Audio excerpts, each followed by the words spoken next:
Away, what's a guan, Amana? Tidim Jera. Yaman. And in Dempeswango. Yaman, Toxi, Toxela, bushfires, Teremango, Mawazi, Tagaro by where's the fire? Yaman, Tina Toxela, Bush, Teremango, Mamana. Yaman. The Jirum around, and this in the sofa mana. The Kunsko Kubag. Bag, province, Rambotor, and Amkuru, and Dokatirina, so Memphis song on the Tindo, and this. Let's say sisters 2 kg matumbo and 2 kg mafedas. 2 kg matumbo and 2 kg mafedas. Yema fedas. Matumbo and 2 kg maneka. Yemaning. Nebino Remoda. 2 kg matumbo and 2 kg mafedas. 2 kg matumbo and 2 kg mafedas. Matumbo mafedas. Nebino Remoda. Matumba no rema, suppose matumbo is obvious. Good Zarego, Nyepa. I am a Matumbo, is obvious. Matumba. Why not? Don't do that. Don't say that. Don't put that message out there. Simple and straightforward. That's it. Tindo. Nikatera 2 kg matumbo. And it's 2 kg maninga. Twice up. Maybe 2 kg no remoda. Matumbo. Yaman. All right. Doxela. Yaman. 7 adding 5 is equals to 13. 7 plus 5 is equals to 13. And it is. Which one is the correct answer? 7 plus 5.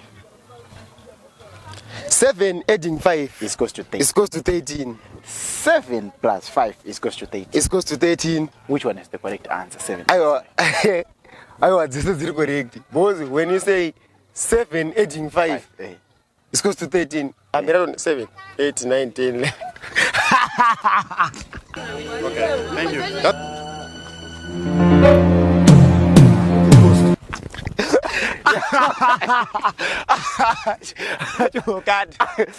Sakatosha. Oh yes, you are. Hold on. Yeah. Asa shishi. I just you're wrong. Yeah. 7. Adding 5. Adding 5 is goes to 13. It goes to 13. 7 plus 5 plus 5 is goes to 13. Which one is the correct answer? 7 plus 5. 7 plus 5. Oh man, I got to papa papa neru correct. Mubvunzo don't go to the what is 7 plus 5 and it goes to 13.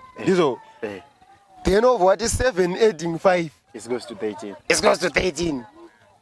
Which one is correct? 7 plus 5. 7 plus 5. You are. Chibabaga.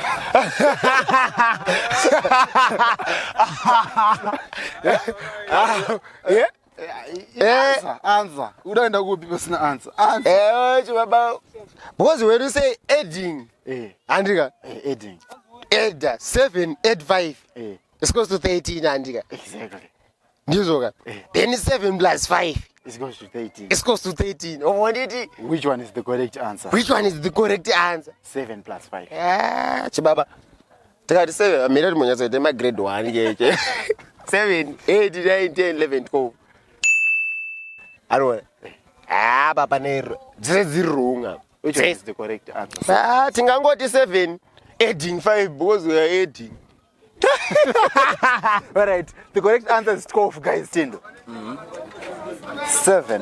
adding 5 is goes to 13. And it is 7 plus 5 is goes to 13. 7 adding 5 is goes to 13. And it is, and 7 plus 5 is goes to 13. Which one is the correct answer? 7 plus 5.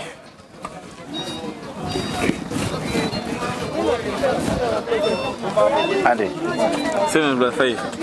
7 plus 5. And it 7 adding 5 is goes to 13. And it 7 adding 5 is goes to G? 13. 7 adding 5 is goes to G? 18. And it 7 plus 5 is goes to 13. And it 7 plus 5 is goes to G? 18. All right, now 7 plus 5 is equals to 13. 7 adding 5 is equals to 13. Which one is the correct answer? 7 plus 5. 13. Which one is the correct answer? Yes. 7 plus 5. 13. 10. Which one is the correct answer? 7 plus 5.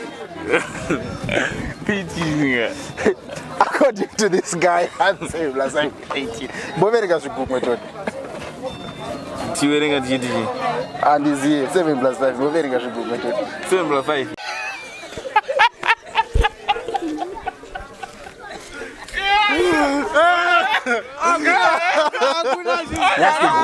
Yama takarobaya. Abo zvinganetse. Ndara.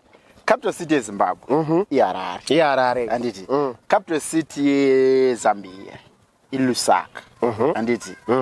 And capital city yeSouth Africa.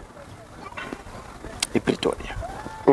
Ive michinduze kuti capital city yeLesotho ichi. Capital city Lesotho. Pozi Lesotho ga. Lesotho ilum South Africa. Ilum South. So capital city ga.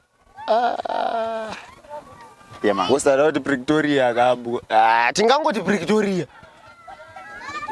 Tikangoti Pretoria. Tongo ito Pretoria. Because Lesotho ga, because Lesotho ga uri kwara chi. Lesotho ilum South. But